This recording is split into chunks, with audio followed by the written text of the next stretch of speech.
Hi! In front of me is Xiaomi 12 Pro, and today I would like to show you how you can set up app lock on this device. First of all, go into settings. Now you need to scroll down and choose apps over here. Then click on app lock and choose turn on. Then you need to create your pattern, and after that repeat it. When you're ready, select next at the bottom right corner, and over here you can sign in and add your account, but I don't want to, so I will go with don't add account over here. Wait 5 seconds and choose not now in the pop-up. After that, if you wish to lock all of those apps, you can do that by tapping on use app lock right away. I don't want to, so I have to click on all of them.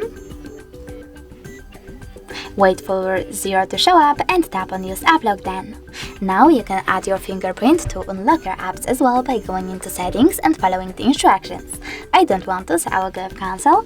And now finally I can click on the switchers next to apps that I wish to lock. In my case, gallery. So now when I click on the home button and access gallery app, I can see that pattern is now required. Thanks so much for watching. If you enjoyed this video, leave a like, comment and definitely subscribe. Bye!